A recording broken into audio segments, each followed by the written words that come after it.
Good afternoon class. अब बताओ polity कहाँ तक पढ़ा दिए थे? 1861 शुरू किए थे। 1861 का भारत शासन अधिनियम। अब भारत जब ये क्रांति हुई 1857 की, उसके बाद 1857 के बाद रानी का शासन आ गया। उसके बाद एक अधिनियम आया, वो पढ़ा दिए थे 1858 वाला। 1858 के बाद 1861 का। 1861 में इसको तुम कह सकते हो बहलाने फुसलाने वाला भारत शासन अधिनियम। ठीक है, बहलाने फुसलाने वाले में क्या होगा? 3 लोगों को प्रांतीय विधान, मतलब जो प्रांतीय विधान है जहां पे वो क्या बनाते, कानून बनाते, 3 लोगों को एंट्री देंगे। किसको? बनारस के राजा, पटियाला के राजा और दिनकर राव। ये 3 लोगों को बुला लिया। बताओ बनारस में, पटियाला में और जहां रहते दिनकर राव, वहां पे कोई विद्रोह होगा 1857 जैसा?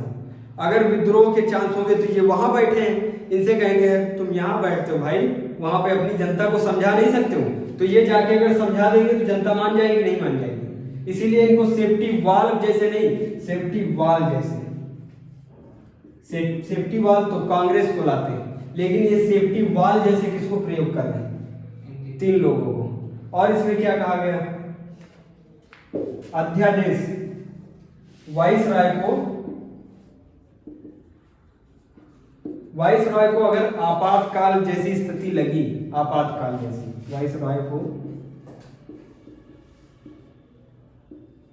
आपातकालीन स्थिति में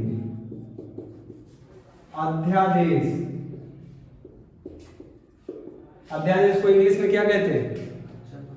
ऑर्डिनेंस। अध्यादेश जारी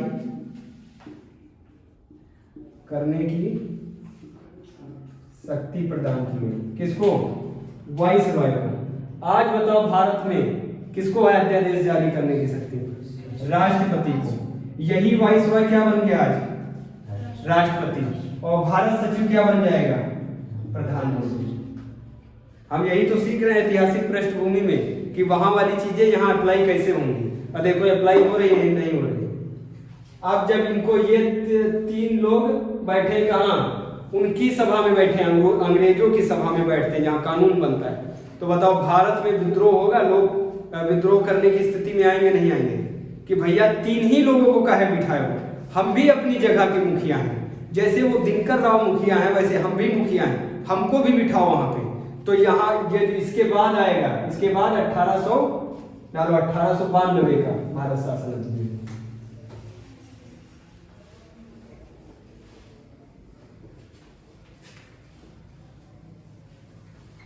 1861 का हो गया 1892। ये बोरिंग है पार्ट, भारत शासन अधिनियम। इस अधिनियम में वो जो 3 लोग हैं, बनारस के राजा, पटियाला के राजा, दिनकर राव, उनकी देखा देखी में और भी जो जहां के राजा हैं, और वो कहेंगे हमको भी वहां बिठाओ जहां कानून बनता है। तो यहाँ पे प्रांतीय सभा, जो उनकी प्रांतीय सभा है, वहां पे नंबर बढ़ाया जाएगा। प्रांतीय सभा में भारतीयों की संख्या इंक्रीज करेंगे? नहीं करेंगे? इंक्रीज कर दी। क्लियर है? किसमें? 1892 का है, 1892 के अधिनियम में।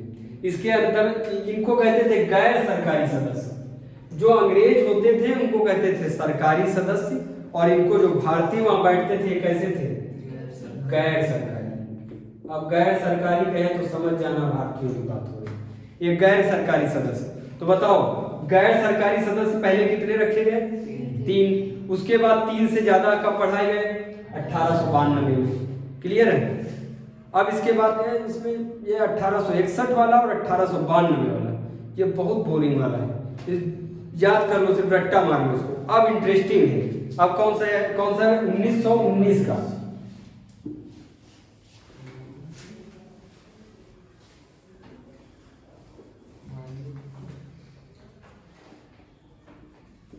उन्नीस सौ उन्नीस का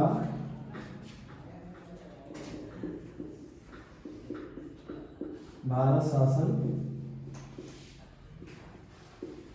अधिनियम, इसलिए सांप्रदायिक चुनाव इसमें लाया जाएगा। पहले हेडिंग डाल दिए भारत शासन परिषद अधिनियम, इसमें लिखो इसको मॉन्टे मार्लो क्या कहते थे, मार्ले मिंटो। मार्ले होते हैं भारत सचिव, मार्ले। उस समय मार्ले है कौन, भारत सचिव। भारत सचिव बड़ा होता था या वो वाइस रॉय बड़ा होता था? भारत सचिव बड़ा होता था, इसलिए पहले नाम किसका आएगा, भारत सचिव का। मार्ले क्या था, भारत सचिव, और मिंटो क्या था, वाइस रॉय। मिंटो क्या, वाइस रॉय। मार्ले भारत सचिव, मिंटो वाइस रॉय। इन्हीं दोनों के नाम को जोड़ के कौन सा बनाया अधिनियम, Morley Minto reform. Morley Minto reform, clear है। और इसने केंद्रीय परिषद में सरकारी बहुमत, वही केंद्रीय परिषद जिसमें दिनकर राव लोग बैठे थे, केंद्रीय परिषद में सरकारी बहुमत बनाए रखा। लेकिन प्रांतीय परिषदों में गैर सरकारी सदस्यों के बहुमत की अनुमति दी। गैर सरकारी समझते हो, भारतीय। प्रांतीय परिषद में किसकी अनुमति दी, गैर सरकारी सदस्यों की। इस अधिनियम में पहली बार किसी भारतीय को वाइस राय की परिषद में सदस्य बनाया गया। और वो कौन थे बताओ, सत्येंद्र बताओ। उनका नाम ही है सत्येंद्र प्रसन्न सिन्हा। अब तुम्हारे नाम पे ही है सत्येंद्र प्रसन्न सिन्हा।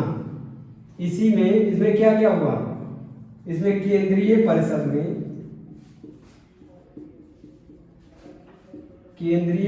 में किसकी मेजॉरिटी रही, सरकारी सदस्यों की। मेजॉरिटी अंग्रेजों की, मतलब सरकारी सदस्यों की ही बनी रही। लेकिन जो प्रांतीय परिषद थे, प्रांत के छोटे परिषद, प्रांतीय परिषदों में किसकी अनुमति दी, गैर सरकारी सदस्यों की। गैर सरकारी मतलब भारतीय। ये आ रहा है इतना समझ में। ये पहला ऐसा अधिनियम है जिसमें किसी भारतीय को पहली बार वाइस रॉय की परिषद में, वाइस रॉय की परिषद मतलब जो वाइस रॉय को सलाह देते हैं जो लोग, उनकी परिषद में सबसे पहले भारतीय को किस अधिनियम में रखा गया, 1909 के अधिनियम में। पहला मौका मिला किसको, सत्येंद्र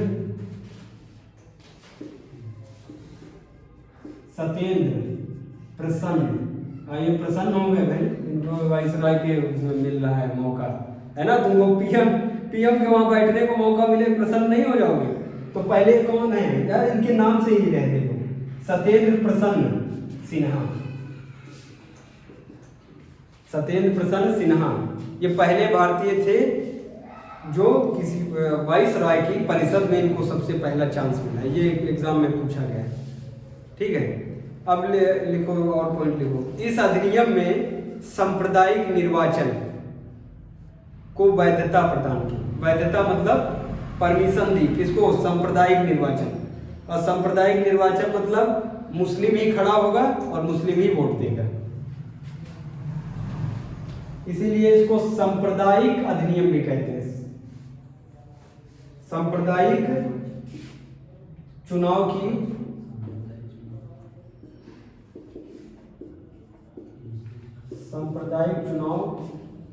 की परमिशन मतलब वैधता प्रदान की। इसमें क्या होगा, इसमें मुस्लिम ही इलेक्शन में खड़ा होगा, उस एरिया से मुस्लिम ही खड़ा होगा और मुस्लिम ही वोट देगा। तो बताओ जब मुस्लिम ही खड़ा है, मुस्लिम ही वोट दे रहा, तो बताओ बनेगा कौन?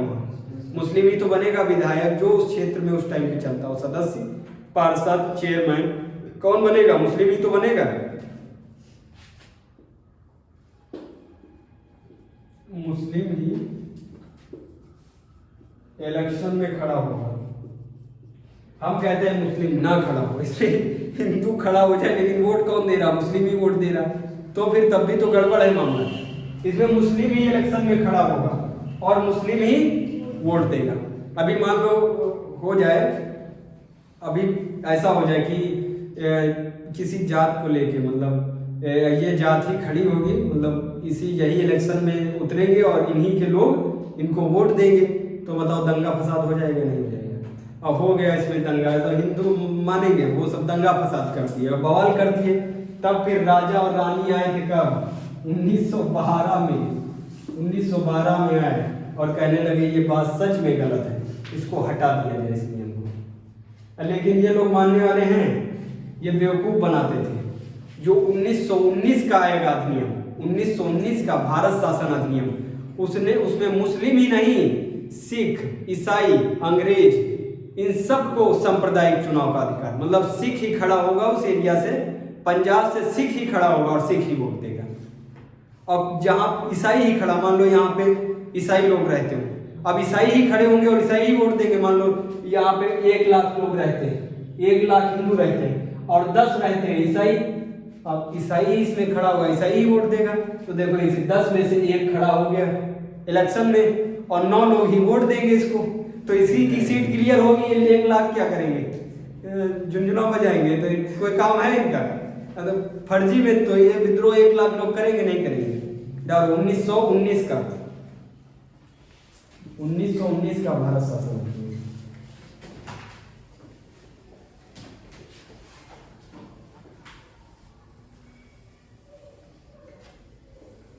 ये सब अंग्रेज इतने होशियार थे, मतलब भारतीयों को बेवकूफ बनाते थे। जब भारतीय मतलब दंगा फसाद करते थे, तो बहुत ज्यादा बवाल करते थे, तो वो कोई मतलब बहुत खराब वाला लॉ ला देते थे, और तो वो और ज्यादा दंगा फसाद करते थे, सबको जेल में ठूस देते थे। और उसके बाद जब सब शांत हो जाते थे, तो उस लॉ को धीरे धीरे हटाते थे। मतलब एक जैसे नहीं होता है, खेल खेल रहे थे। अब देखो इसमें क्या करेंगे, 1912 में हटाया, अभी 1919 के इस भारत शासन अधिनियम में और सांप्रदायिक चुनाव को बढ़ा देंगे, ठीक है। और इस 1919 को क्या कहते हैं? मॉन्टेग्यू चेम्सफोर्ड सुधार अधिनियम। मॉन्टेग्यू कौन होगा बताओ? वाइसरॉय होगा, हाँ, भारत का राज्य सचिव या भारत सचिव जिसको कहते थे। अब भारत सचिव कौन होगा? मॉन्टेग्यू। भाई भारत सचिव के पास ज्यादा शक्ति होती थी, तो उसका नाम पहले आएगा।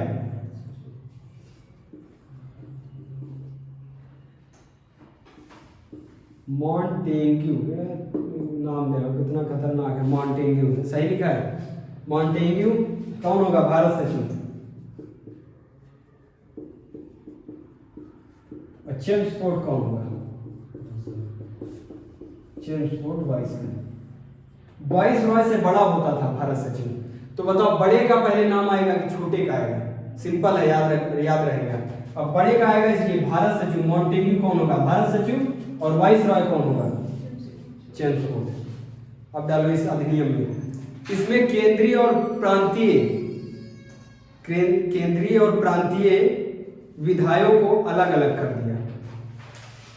केंद्रीय और प्रांतीय विधायक बता रहे हैं विषयों को, और जो केंद्र, अभी भी देखो केंद्र के विषय अलग अलग है। केंद्र में अलग विषय हैं उनको कानून बनाने के, केंद्रीय विषय, प्रांतीय विषय, और वो सब पढ़े हो नहीं पढ़े हो। इसी प्रकार देखो ये कहां से स्टार्ट हो रहा है? 1919 से स्टार्ट हुआ, जिसमें केंद्र के विषय अलग किए गए और प्रांत के विषय अलग कर दिए गए।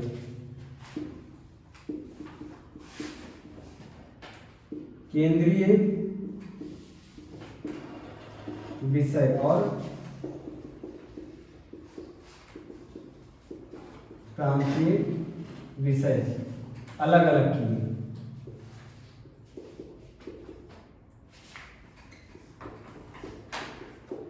केंद्रीय विषय प्रांतीय विषय अलग अलग किए।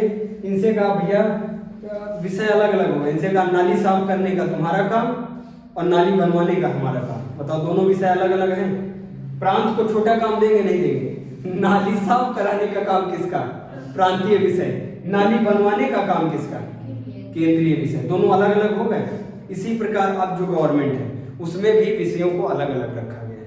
अब केंद्र के काम अलग है। सब बड़े बड़े काम केंद्र के पास है। रक्षा मंत्रालय, किसी से लड़ाई करना है, पाकिस्तान पे अटैक करना है, जो भी है वो सब केंद्रीय विषय में है। और शिक्षा और ये सब नाली कूड़ा ये सब किसके पास है? राज्य विषय। और उसके बाद कुछ होते हैं दोनों मिला के विषय होते हैं और कुछ होते हैं अवशिष्ट विषय। अवशिष्ट विषय किसके पास ज्यादातर शक्ति होती है? अवशिष्ट विषयों के पास। अवशिष्ट विषयों पे नियम बनाने के लिए केंद्र के पास ज्यादा शक्ति होती है। इसीलिए भारत में केंद्र की तरफ ज्यादा झुकाव है और प्रांतों की तरफ कम झुकाव है। क्लियर हो रहा है? दूसरा डालो, इस अधिनियम में पहली बार द्विसदनीय व्यवस्था।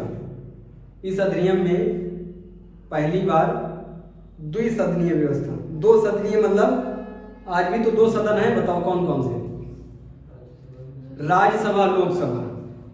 देख रहे हो सब उठ के कैसे आ रहा है। अपने में भी अभी यही सब संविधान में पढ़ना पड़ेगा। राज्यसभा लोकसभा, स्पीकर, राष्ट्रपति, प्रधानमंत्री, और ये सब कहाँ से हवा में उड़ के आ रहे हैं इधर भारत में। और समझ में आ रहा नहीं आ रहा? और दो सदनीय व्यवस्था किसमें लाई गई? 1909 डाले 1919।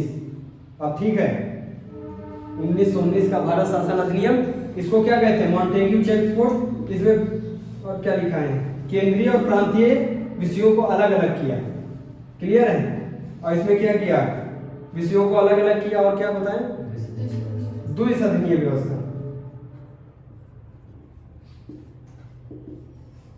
द्विसदनीय व्यवस्था मतलब लोकसभा और राज्यसभा लाया गया। ठीक है, आज भी हम अपने वहां क्या है? लोकसभा और राज्यसभा होता है। अब डालो, इस अधिनियम में पहली बार प्रत्यक्ष निर्वाचन की व्यवस्था आरंभ की। Direct election. ये बताओ डायरेक्ट इलेक्शन कौन सा होता? प्रधानमंत्री का या राष्ट्रपति का?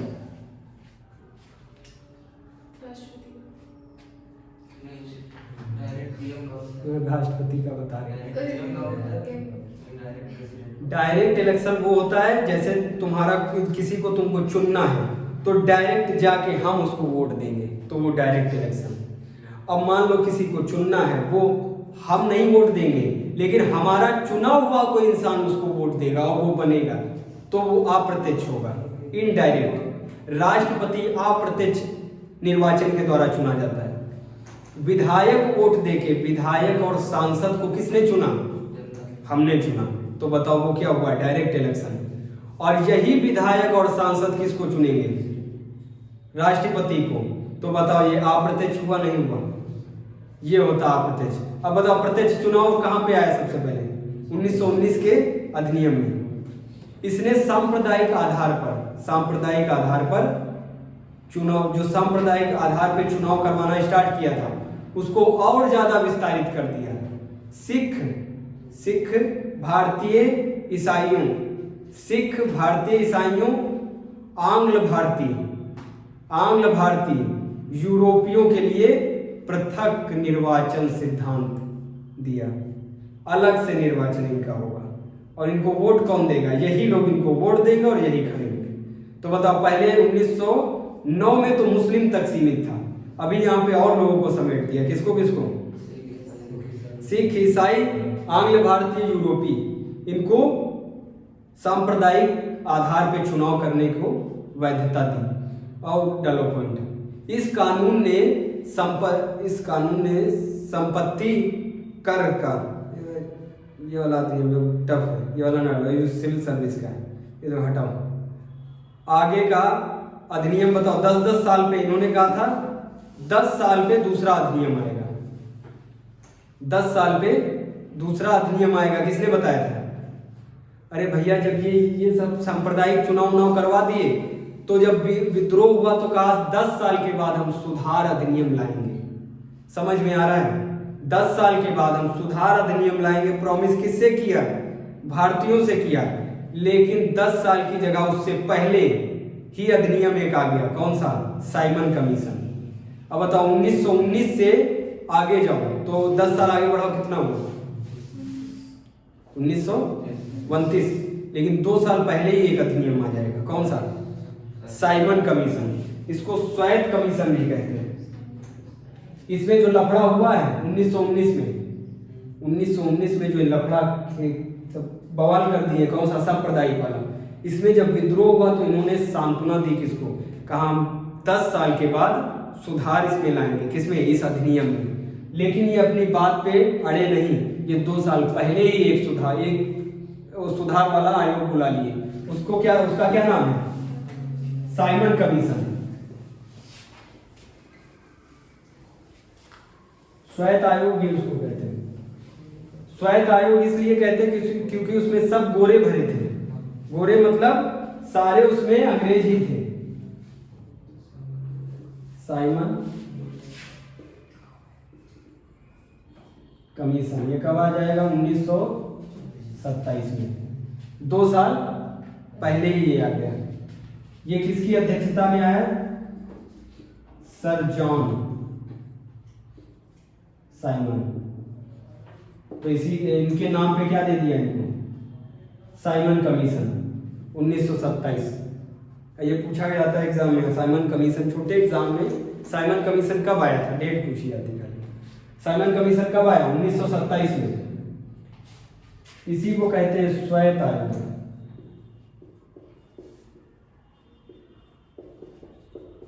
स्वायत्त आयोग। इसमें सब गोरे थे।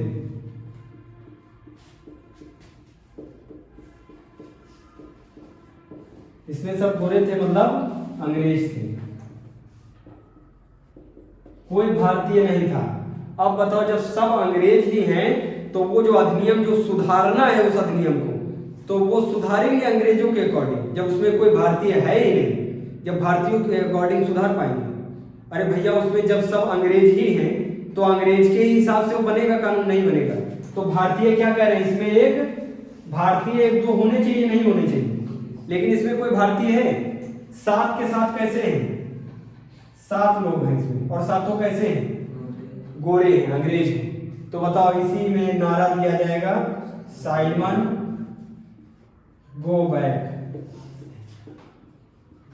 साइमन गो बैक का नारा दिया जाएगा। हर जगह काला झंडा दिखाया जाएगा। जिधर भी ये 7 लोग जाएंगे उधर काला झंडा इनके सामने फहराएंगे। और क्या चिल्लाएंगे इनके सामने? साइमन गो बैक ऐसे करके नारा लगाएंगे तेज तेज। और लाहौर में नारा लगा रहे थे लाला लाजपत राय की पूरी टीम थी। उसी में भगत सिंह भी थे और उसमें साइमन गो बैक का नारा लग रहा था। और उसी में एक IPS अधिकारी था, मतलब हेड लेवल का पुलिस वाला था।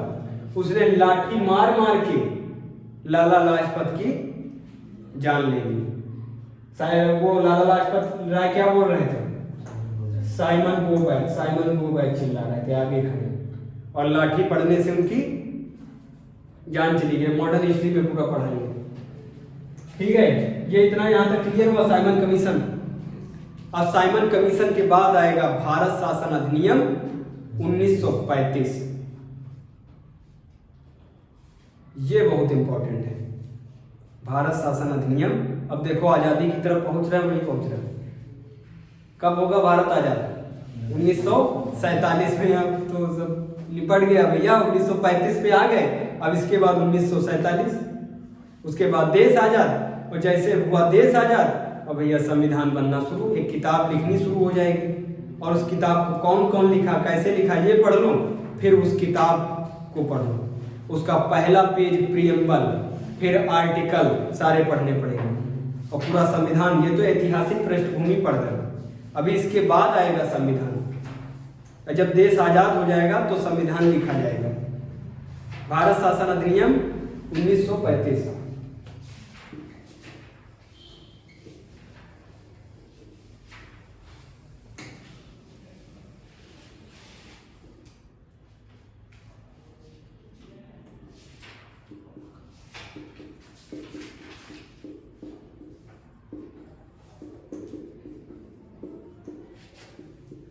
1935 अपने संविधान में सबसे ज्यादा यहीं से पॉइंट लिए गए।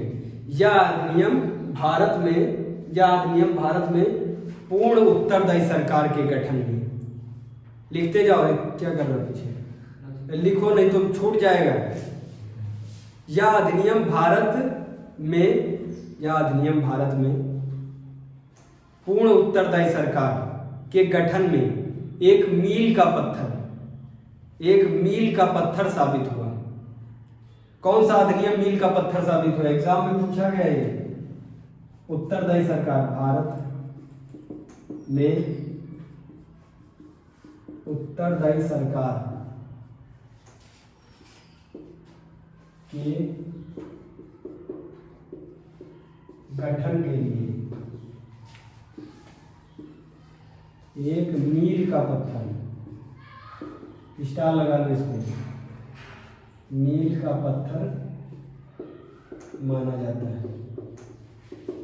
ये जितने भी अधिनियम पढ़ाए हैं, जितने भी शुरुआत से लेकर अभी तक देश आज़ादी तक जितने भी अधिनियम पढ़ाए हैं, सबसे ज़्यादा पॉइंट अगर कहीं से लिए जाएंगे तो किससे लिए जाएंगे?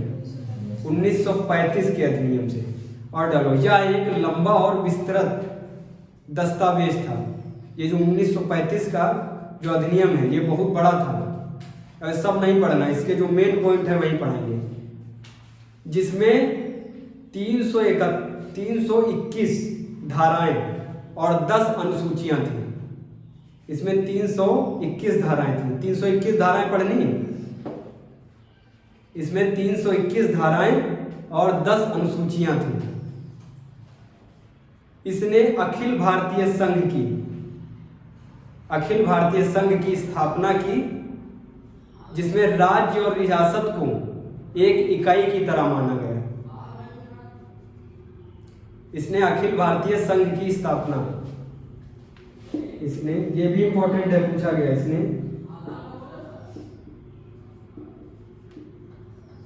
अखिल भारतीय संघ की स्थापना की। अखिल भारतीय संघ का मतलब है कि संघ जो है उससे जो प्रांत है वो अलग नहीं हो सकते। जो संघ है वो मेन है, उससे प्रांत अलग नहीं हो सकते, तो उसको क्या कहोगे? अखिल भारतीय संघ। अखिल भारतीय संघ की स्थापना किसमें हुई? हाँ, इतना लिखा है यहां तक। संघीय सूची में 59 विषय, और जो संघीय सूची राज्य सूची अलग हुई थी उसमें विषय देखो यहाँ पे अलॉट हो गए सबके। संघीय सूची में रखे गए 59 विषय केंद्र वाले में, और राज्य सूची में 54।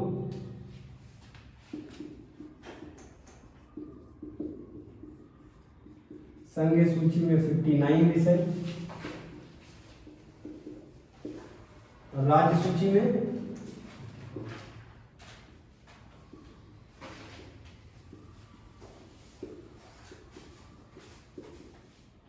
54 विषय। विषय का मतलब समझ रहे हो? 59 ऐसे काम है जो संघ करेगा, और 44 ऐसे काम है जो राज्य करेगा। 40 कितने लिखवाए? सॉरी 44 नहीं, 54 54 काम ऐसे हैं जो राज्य करेगा, और 62 काम ऐसे हैं जो संघ करेगा। और इसी में आएगा समवर्ती सूची। डालो, समवर्ती सूची में दोनों लोग काम करते हैं मिलजुल के, वो हैं 36 विषय। कंकरेंट लिस्ट बोलते हैं इसको। समवर्ती सूची में कितने विषय? 36 विषय।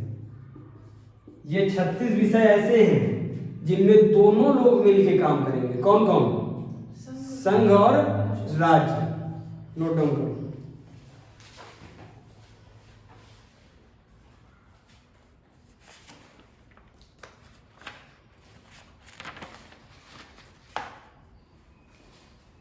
लिख लिया?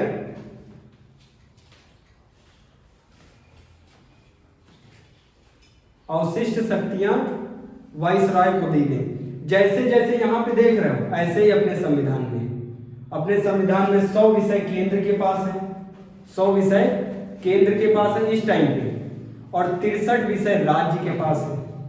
45 विषय ऐसे हैं जिन विषयों पे दोनों लोग काम करेंगे मिलजुल के, और जो अवशिष्ट हैं शक्तियां, अवशिष्ट जैसे कोरोना वाला आ गया, अब ये कोरोना वाला किस में जाएगा, केंद्र में, राज्य में, कंकरेंट में या अवशिष्ट में?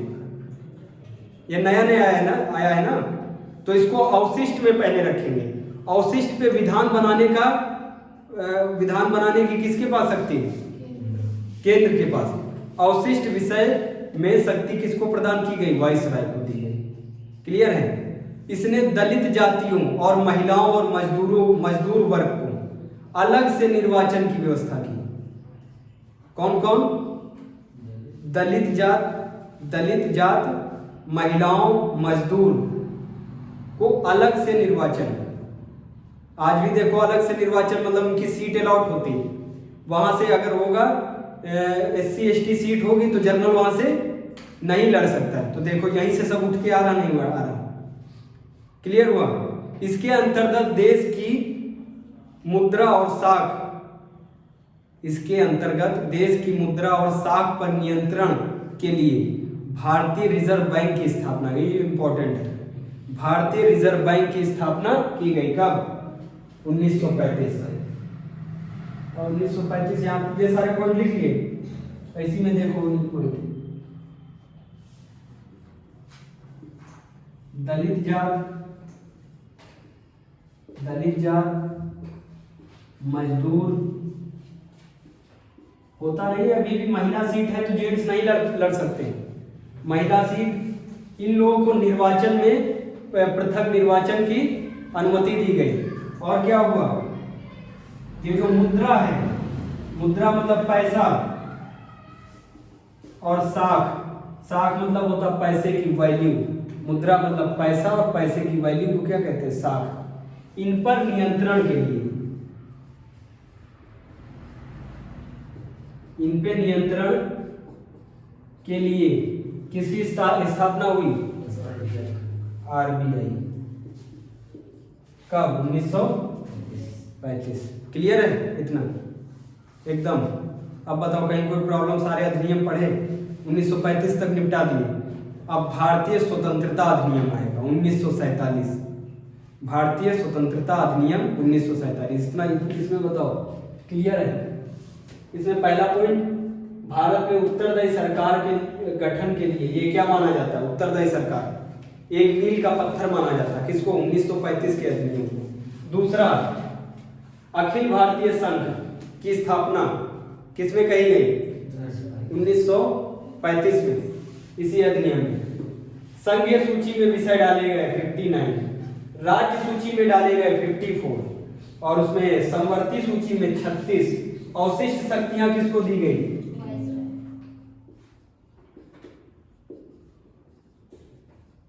अवशिष्ट शक्ति वाइसराय। ये कौन सा है? 1935 में ऐसा हुआ। दलित जात, महिला, मजदूर के चुनाव के लिए पृथक निर्वाचन का कब किया गया? 1935। मुद्रा और साख के नियंत्रण के लिए RBI की स्थापना 1935। ये एकदम 1935 वाला तो बहुत इंपॉर्टेंट है, भूलना ही नहीं।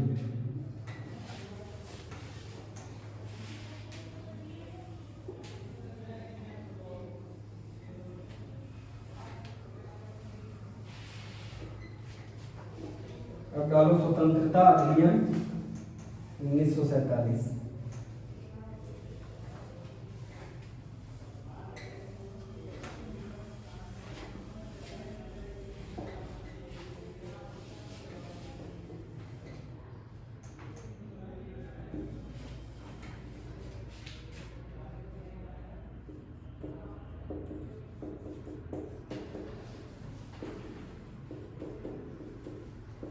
स्वतंत्रता अधिनियम 1947। इसमें देखो 20 फरवरी 1947 को, 20 फरवरी 1947 को ब्रिटिश प्रधानमंत्री क्लेमेंट एटली ने घोषणा की 30 जून 1947 को भारत से ब्रिटिश शासन समाप्त हो जाएगा। कब?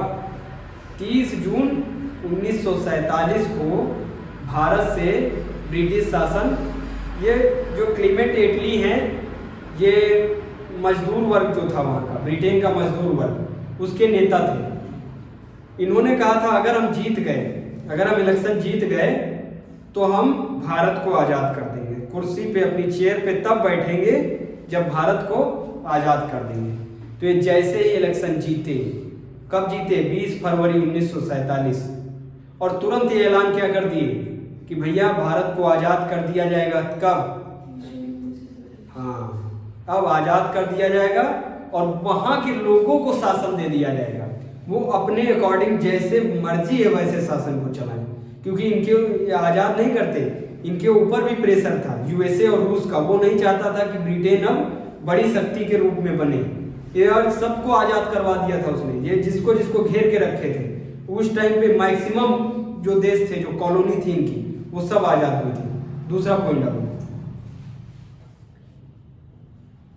3 जून 1947 को वाइस रॉय माउंटबेटन ने, ये जब 30 जून को कहे थे आज़ाद हो जाएगा, और उस टाइम पे ये जो जिन्ना थे, ये मुस्लिम लीग के जो नेता थे जिन्ना जी, और वो विद्रोह करवा दिए थे, डायरेक्ट एक्शन करवा दिए थे। और डायरेक्ट एक्शन जब हो गया तब सब पूरे भारत में दंगा फसाद होने लगा, और मतलब हिंदू मुस्लिम बहुत ज़बरदस्त लेवल पे हो रहा था। तो इसीलिए वो जिन्ना क्या मांग कर रहे थे? अलग एक अपने देश की मांग कर रहे थे। तो 3 जून 1947 को वाइस रॉय माउंटबेटन ने विभाजन की योजना पेश की। जब बहुत परेशान हो गए तो आखिरकार उन्होंने कह दिया कि अब विभाजन होगा। विभाजन की बात कही माउंटबेटन, और यही विभाजन वाला जो है इसी को माउंटबेटन योजना कहा जाता है। इस प्रकार भारतीय स्वतंत्रता अधिनियम 1947 बनाकर उसे लागू किया गया। 1947 में क्या क्या है? क्या भैया इस समय कौन जीता है?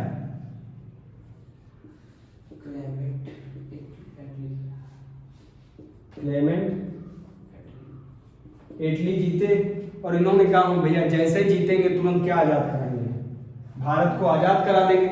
उन्होंने कहा 30 जून को भारत को आज़ाद कर दिया जाए, लेकिन जिन्ना ने कर दिया क्या? विद्रोह कर दिया, हिंदू मुस्लिम हो गया।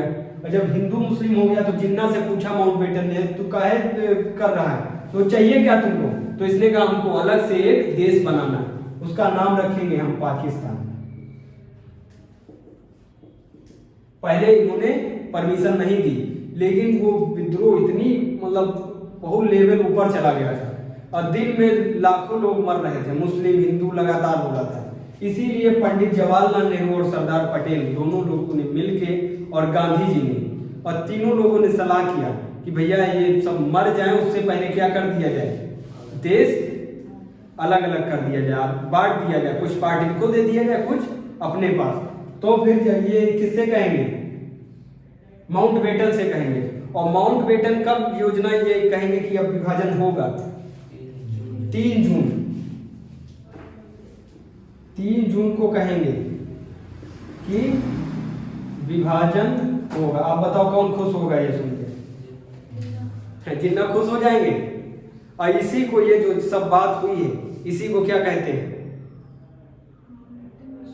भारतीय स्वतंत्रता अधिनियम 1947 बना के पूरा पेश किया गया। अब इसमें जो है जो पॉइंट है लिखने वाले, जो बहुत महत्वपूर्ण पॉइंट है वो डालना। इसने भारत में ब्रिटिश राज समाप्त हुआ। इस अधिनियम के तहत भारत में ब्रिटिश शासन समाप्त हुआ, और 15 अगस्त 1947 को स्वतंत्रता भारत को प्राप्त हुई। देश आजाद हुआ कब? 15 अगस्त 1947 को। इसको एक संप्रभु राष्ट्र घोषित किया गया। संप्रभु का मतलब हम खुद के प्रभु हैं, हमारे ऊपर अब कोई प्रभु नहीं है। अब हम चाहेंगे वो होगा, हम चाहेंगे लड़ाई होगी, हम चाहेंगे दंगा करेंगे, हमारा मन होगा देश को किसी को दे देंगे, हमारा जो मन होगा वो करेंगे। इसी को क्या कहते हैं? संप्रभु। संप्रभु बना दिया गया। घोषित कर दिया गया आज से भारत आजाद है और अपनी मर्जी का मालिक है। और अपनी मर्जी का मालिक ही शब्द को क्या कहते हैं? संप्रभु। संप्रभु घोषित कर दिया गया। इसने भारत का विभाजन, इसी में भारत का विभाजन दो स्वतंत्र राष्ट्र में हुआ। दो स्वतंत्र राष्ट्र, एक पाकिस्तान और एक भारत। पाकिस्तान को आजादी कब मिली? 14 अगस्त 1947, एक दिन बाद भारत को आजादी मिली। जब देश आजाद हुआ तो ये माउंटबेटन को ये ऑर्डर आया था कि भैया जो भारत में मिलना चाहता है, भारत में मिलना चाहता है वो भारत में मिल जाए, जो पाकिस्तान में जाना चाहता है वो पाकिस्तान चला जाए। पहले भारत किसको माना गया था?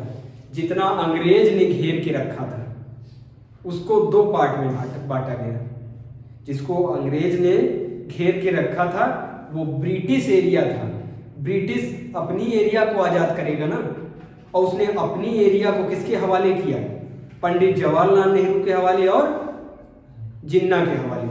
लेकिन अभी भी बहुत सारे राजा हैं, उनको कहते हैं प्रिंसली स्टेट। उस समय पे प्रिंसली स्टेट थे 560। अब बताओ, अगर ये लोग कह देते हम नहीं आजाद होंगे, हम भारत में नहीं मिलेंगे, तो बताओ भारत में कितने देश होते? एक तो भारत होता और 560 इतने छोटे छोटे। जहां तुम रह रहे हो छोटा सा गांव, ये भी एक प्रांत था। ऐसे 560 थे। इनको मनाने का काम किसने किया? सरदार पटेल। सरदार पटेल बेचारे जाके घर जाके सबको मनाए। उनसे कहा मान जाओ, इस तुम ऐसे रहोगे, ऐसे छोटे छोटे रहोगे तो कोई आके पूछ काछ के चला जाएगा तुमको। इसलिए सब लोग आपस में मिल जाओ और एक अखंड भारत का निर्माण किया जाए। और यही बात वो जिन्ना से कहे थे। जिन्ना ने कहा हम बिल्कुल नहीं मानेंगे। अभी हम डायरेक्ट एक्शन किए हैं, अभी हम डबल डायरेक्ट एक्शन कर देंगे। डबल डायरेक्ट और ज्यादा मुस्लिम वो होने लगेगा, विद्रोह होने लगेगा। तो उन्होंने कहा ठीक है भैया, इससे ये पगले से बात करना तो बेवकूफी है, इसको पाकिस्तान ले जाने दो और जो हैं उनको अपने में मिला दिया जाए। सरदार पटेल रात में दिन में सबके बहुत वो परिश्रम बेचारे किए, पैर छू के सबको मनाए कि भैया भारत में शामिल हो जाओ। ये ज्यादा से ज्यादा नंबर में कहाँ शामिल हो जाएंगे? भारत में। फिर ये बाउंड्री पूरी डिसाइड होगी, तब बनेगा भारत बड़का, ये भारत बनेगा। पहले इतना ही जो जिसपे अंग्रेज राज करते थे वो छोटा था, सबको जब मिलाया तब बड़ा बना। लेकिन इसमें कुछ अभी भी बहुत होशियार है। एक हैदराबाद, एक जूनागढ़ और एक जम्मू कश्मीर। जम्मू कश्मीर के राजा ने कहा ना पाकिस्तान से मिलेंगे और ना पंडित जी तुमसे मिलेंगे, हम अपने को बढ़िया वो बनाएंगे, विदेशी बनाएंगे और बहुत जबरदस्त बनाएंगे, स्विट्जरलैंड टाइप का बनाएंगे। किसने कहा? जम्मू एंड कश्मीर के राजा कौन थे? हीरा सिंह। उन्होंने कहा स्विट्जरलैंड किसको बनाएंगे? जम्मू एंड कश्मीर को। तो इससे ये भी पगला है, इससे सरदार जी मर गए, खोपड़ी पटक दी अपनी। इसने कहा हम नहीं मानेंगे, तो जम्मू एंड कश्मीर छूटा, पाकिस्तान गया। और हैदराबाद में ज्यादातर मुस्लिम हैं और मुस्लिम उन लोगों ने कहा भैया हम भी नहीं मानेंगे, तो हैदराबाद को भी होल्ड पे रखा, जम्मू कश्मीर को होल्ड पे रखा। जूनागढ़ में गए, जूनागढ़ वाले ने साफ मना कर दिया, उसको भी होल्ड पे रखा। सरदार पटेल जी बहुत दिमागी थे, वो जानते थे जब हम बहुत बड़े मतलब ये सब एरिया कवर कर लेंगे, बड़े हो जाएंगे, तो इसमें बनाएंगे सेना और सेना से कहेंगे मारो लाठी इसके, और लाठी वाठी मार के इसको कूच काट दो और जबरदस्ती कहो कि अब तुम देश में शामिल हो। लाठी मार के किसको लाया गया देश में? हैदराबाद को लाठी मार के और साइन करा के, मतलब उसको बैला फुसला के लाठी ऐसे दिखा दी। हैदराबाद को मार के आए और किसको लाठी दिखाई? जूनागढ़ को। जूनागढ़ सरेंडर हो गया, उसका राजा भाग गया पाकिस्तान और सारी जनता ने क्या किया? सरेंडर कर दिया किधर? भारत में। बचा कौन? जम्मू कश्मीर। और जम्मू कश्मीर अभी भी नहीं मान रहा हीरा सिंह। उस पर कूच कर दी किसने? पाकिस्तान ने। और वो रात में भागते हुए आया, पहन के लुंगी उंगी पहन के आया, किसके पास? पंडित जी के पास आया। कौन? अरे पागल, हीरा सिंह भाग के आया किसके पास? पंडित जवाहरलाल नेहरू के पास। पंडित जवाहरलाल नेहरू ने पहले कहा कि हाँ ठीक है हम चल रहे हैं। सरदार पटेल ने कहा ऐसे नहीं, एक कागज निकाल के लाओ, स्टाम्प निकाल के लाओ, उस पर साइन करवाओ इससे कि हम आज से भारत में विलय कर रहे हैं। विलय पत्र लाया गया और उसमें किसने विलय कर दिया? हीरा सिंह ने। तो जम्मू कश्मीर कैसे आया भारत में? विलय के द्वारा। और लाठी से मार के भारत में किसको लाया गया? हैदराबाद को। और डरा के किसको लाया गया? जूनागढ़ को। तीनों आए समझ में? टाइम हो गया है। अब कल से, अब तो ये देश आज़ादी करवा दिए, देश आज़ाद हो गया। अब तुम्हारा संविधान धीरे धीरे संविधान निर्माण, और उसके बाद आर्टिकल 1, 2, 3 प्रीएम्बल के बाद आर्टिकल 1, 2, 3, 4 ऐसे करके सब कवर करना।